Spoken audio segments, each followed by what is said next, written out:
नमस्कार, मैं हूं राजेंद्र देव। शाम के 4 बज चुके हैं और वक्त हो गया है 4 बजे की अहम खबरों का। 4 का मोर्चा में होगी हर बड़ी खबर की मोर्चाबंदी और इसमें हर मोर्चे पर होंगी 4 बड़ी खबरें और हर खबर की होगी चौतरफा पड़ताल। तो चलिए शुरू करते हैं सबसे खास न्यूज बुलेटिन 4 का मोर्चा।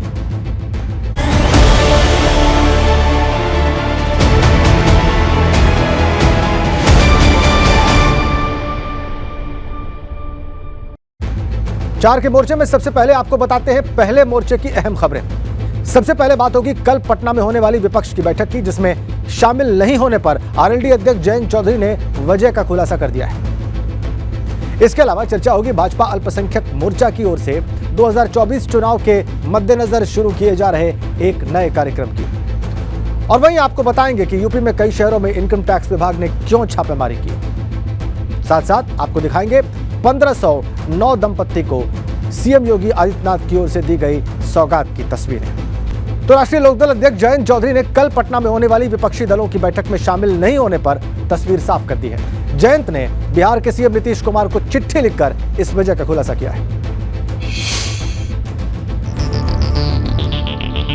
23 जून को पटना में होने वाली विपक्ष की बैठक में शामिल नहीं होने को लेकर अटकलों पर आरएलडी अध्यक्ष जयंत चौधरी ने विराम लगा दिया है।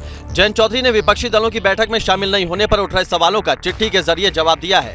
जयंत चौधरी ने बिहार के मुख्यमंत्री नीतीश कुमार को चिट्ठी लिखी, जिसमें उन्होंने पटना में होने वाली बैठक में शामिल नहीं होने की वजह पहले से तय एक पारिवारिक कार्यक्रम को बताया है। जयंत चौधरी ने अपनी चिट्ठी में लिखा कि पूर्व निर्धारित पारिवारिक कार्यक्रम की वजह से मैं बैठक में शामिल नहीं हो पाऊंगा। विपक्षी दलों का एकजुट होना समय की मांग है। विपक्ष देश में सार्थक परिवर्तन ला सकता है। विपक्षी दलों की बैठक एकता की राह में महत्वपूर्ण पड़ाव सिद्ध होगी। आपको बता दें कि 23 जून को नीतीश कुमार की ओर से बुलाई गई विपक्षी दलों की बैठक में जयंत चौधरी के शामिल न होने को लेकर कई तरह की चर्चाएं चल रही थी। 23 जून को पटना में होने वाली विपक्ष की बैठक में शामिल नहीं होने को लेकर अटकलों पर आरएलडी अध्यक्ष जयंत चौधरी ने विराम लगा दिया है। उन्होंने विपक्षी दलों की बैठक में शामिल नहीं होने पर उठ रहे सवालों का चिट्ठी के जरिए जवाब दिया है। जयंत चौधरी ने बिहार के मुख्यमंत्री नीतीश कुमार को चिट्ठी लिखी और इसमें उन्होंने तो विपक्ष की बैठक पर चर्चाएं हैं। शहनवाज हुसैन ने इस पर निशाना साधा है। एकजुट होने का ढोंग कर रहे हैं विपक्ष के नेता, कह रहे हैं शहनवाज हुसैन, और कह रहे हैं यह अभी शुरुआत है। कुछ लोग बैठक में नहीं जा रहे हैं, कुछ लोगों को बुलाया नहीं गया है, कुछ लोग बैठक के बाद अलग अलग सुरताल छेड़ेंगे। इस तरीके से इस पर अपनी टिप्पणी की है शहनवाज हुसैन। ये तो अभी शुरुआत है, कुछ पहले ही मजबूरी बता रहे हैं, कुछ आने के बाद अलग होने की मजबूरी बताएंगे। ये तो शुरुआत है, ये तो अभी शुरुआत है, कुछ पहले ही मजबूरी बता रहे हैं, कुछ आने के बाद अलग होने की मजबूरी बताएंगे। ये तो शुरुआत है। इधर बसपा अध्यक्ष मायावती का कल पटना में विपक्ष की होने वाली बैठक पर हमला सामने आ रहा है। उन्होंने कहा है कि दिल मिले न मिले हाथ मिलाते रहिए। ये पार्टियां अपनी नीयत साफ कर लेती तो बेहतर होता। मुंह में राम बगल में छुरी, आखिर कब तक चलेगा, ये कह रही है मायावती ट्वीट करके। यूपी में लोकसभा की 80 सीट चुनावी सफलता की कुंजी है। ये देखिए ट्वीट मायावती का। विपक्ष क्या वाकई जरूरी बदलाव ला पाएगी? ये मायावती ट्वीट करके विपक्ष की बैठक पर ही तंज कर रही हैं। हिंसा आदि से ग्रस्त देश में बहुजन के त्रस्त हालात से स्पष्ट है कि बहुजन बाबा साहेब भीमराव मानवतावादी समतामूलक संविधान को सही से लागू करने की क्षमता कांग्रेस बीजेपी जैसी पार्टियों के पास नहीं, बल्कि अब लोकसभा आम चुनाव के पूर्व विपक्षी पार्टियां जिन मुद्दों को मिलकर उठा रही हैं, ऐसे में आगे लिखती हैं श्री नीतीश कुमार द्वारा कल 23 जून की विपक्षी नेताओं की पटना बैठक दिल मिले न मिले हाथ मिलाते रहिए की कहावत को ज्यादा चरितार्थ करती है। वैसे अगले लोकसभा चुनाव की तैयारी को ध्यान में रखकर इस प्रकार के प्रयास से पहले अगर ये पार्टियां जनता में उनके प्रति आम विश्वास जगाने की गुरज से अपने गिरेवा में झांकती तो बेहतर होता। कुल मिलाकर विपक्ष की इस बैठक पर उन्होंने प्रहार किया है। और 2024 लोकसभा चुनाव में अल्पसंख्यकों को साथ लाने के लिए यूपी में भाजपा अल्पसंख्यक मोर्चा ने नई रणनीति तैयार की।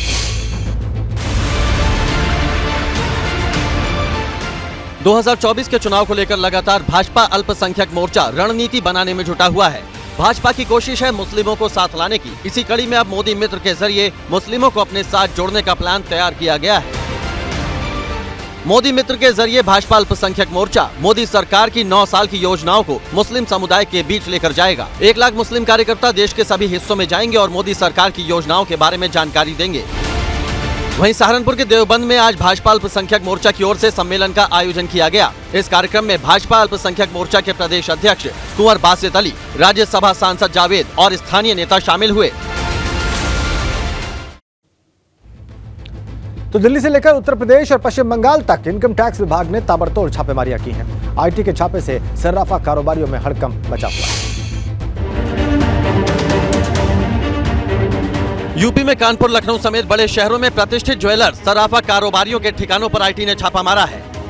कानपुर में राधा मोहन पुरुषोत्तम दास ज्वेलर्स, जुगल किशोर ज्वेलर्स और संजीव झुंझुनवाला के 17 ठिकानों पर छापेमारी की गई। इसके अलावा एमराल्ड गार्डन हाउसिंग के प्रमोटर पर भी छापा पड़ा। साथ ही वागला बिल्डिंग और चांदी व्यापारी मुन्ना जाकोडिया पर भी आईटी की रेड पड़ी है। लखनऊ में रिद्धि ज्वेलर्स पर आईटी का छापा पड़ा। इसके अलावा अमीनाबाद और चौक के कई ज्वेलर्स पर छापा पड़ा है। आईटी की छापेमारी से सर्राफा कारोबारियों में हड़कंप मच गया। छापेमारी के दौरान सोना व्यापारियों से तमाम लेन देन और अन्य कागजात मांगे गए। इसके साथ ही इनकम टैक्स की जानकारी ली गई। बताया जा रहा है कि बड़े स्तर पर हुई इस छापेमारी के दौरान कई व्यापारियों के काले चिट्ठे आईटी विभाग के सामने आ सकते हैं, जो पिछले कई साल से भारी मात्रा में सोने की खरीद फरोख्त कर विभाग को चूना लगाने का काम कर रहे थे।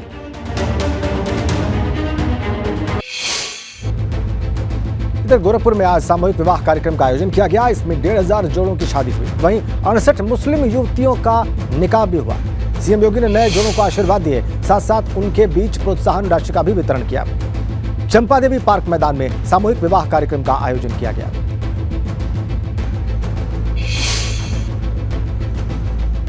प्रधानमंत्री मोदी जी के नेतृत्व में नारी गरिमा की रक्षा, मातृशक्ति के सशक्तिकरण और साथ साथ अगर समाज में कहीं कोई विकृति है, उस विकृति के खिलाफ समाज को मिलकर के कार्य करना चाहिए। उस दृष्टि से सामूहिक विवाह के कार्यक्रम को हम लोगों ने प्रारंभ किया है।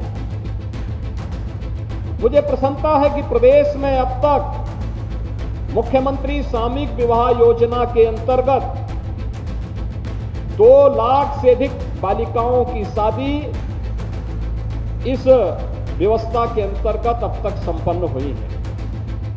डबल इंजन की सरकार हर हाल में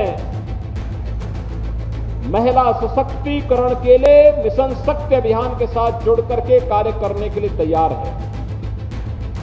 बेटी के जन्म लेने से लेकर के स्नातक तक की परीक्षा फ्री में हो, इसके लिए मुख्यमंत्री कन्या सुमंगला योजना उसके लिए तैयार है।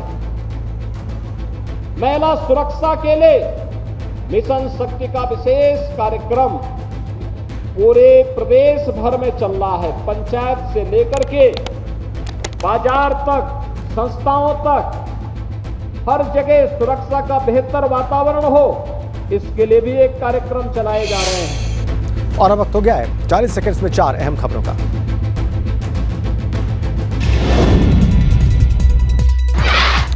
बस्ती में ट्रक की टक्कर से पलटी पिकअप गाड़ी। पिकअप में सवार 13 मजदूर घायल, 8 लोग जिला अस्पताल रेफर। त्रिलोकपुर गांव के पास हुआ हादसा। कौशाम्बी में बालू लदे ट्रक और कंटेनर में जोरदार भिड़ंत। केबिन में फंसे 2 लोगों की मौत। रॉन्ग साइड से जा रहा था ट्रक चालक। सैनी थाना इलाके की घटना। दिल्ली सहारनपुर हाईवे पर इंडिगो कार ने घोड़ा बुग्गी में टक्कर मारी। हादसे में घोड़े की मौके पर मौत। नाराज परिजनों ने हाईवे पर जाम लगाकर हंगामा किया। सीतापुर में 440 वोल्ट के बिजली का तार गिरने से हादसा हुआ। करंट लगने से एक महिला की मौत। 5 लोगों का अस्पताल में इलाज जारी। और अब 4 के मोर्चे में आगे बढ़ते हैं दूसरे मोर्चे की खबरों पर।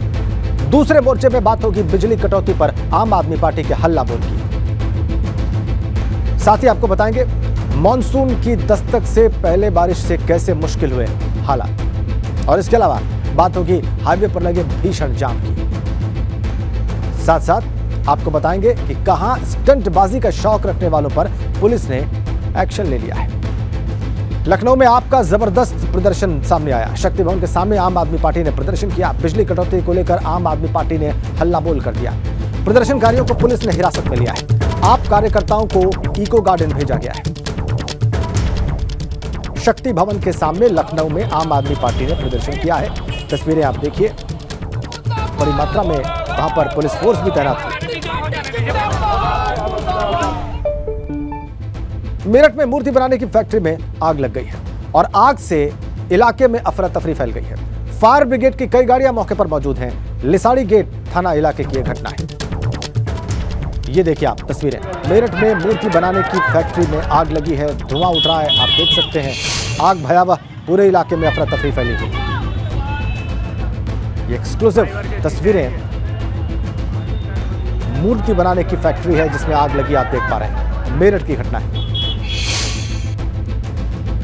और यूपी के कई इलाकों में जहां बारिश होने से लोगों को गर्मी से राहत मिली है, तो वहीं यही बारिश मुसीबत का सबब भी बन चुकी है। मानसून की दस्तक से पहले यूपी के कई जिलों में तेज बारिश देखने को मिल रही है। आलम यह है कि महोबा के एक गांव में दर्जनों मकान भरभरा कर गिर पड़े। महोबा की चरखारी तहसील के बमहौरी बेलदारन गांव में मकान गिरने से ग्रामीणों का बुरा हाल है। गांव तालाब में तब्दील हो गया है। महोबा में ही रेलवे के अंडर ब्रिज में पानी के बीच कई गाड़ियां फंस गईं। रोडवेज बस से उतरकर यात्री पैदल चलने को मजबूर हो गए। झांसी के बरुआ सागर में बारिश के बाद पूरा कस्बा जलमग्न हो गया है। समय रहते नालियों की साफ सफाई न होने पर गलियों में जल भराव हो गया है। जल जमाव से लोग घरों में कैद होने को मजबूर हो गए हैं। कानपुर में बारिश से शहर के कई इलाकों में जल जमाव हो चुका है। बारिश के बाद नगर निगम की पोल खुलती हुई नजर आ रही है। बारिश से शहर के कई इलाकों में बिजली भी गुल हो गई है।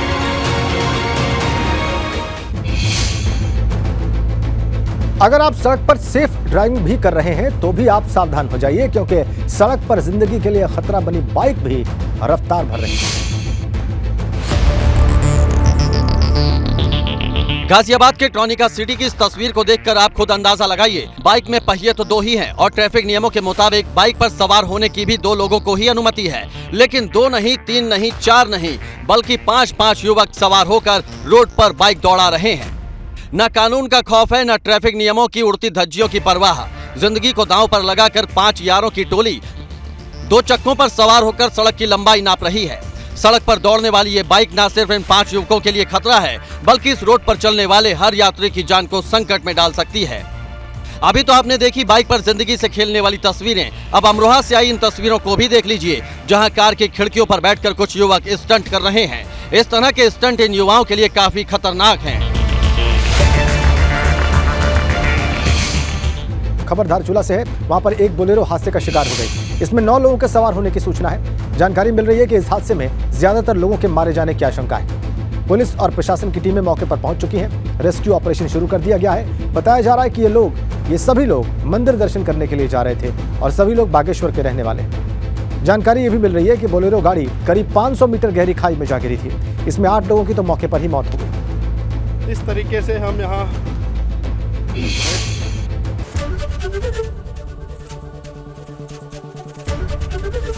एबीपी गंगा, खबर आपकी, जुबान आपकी।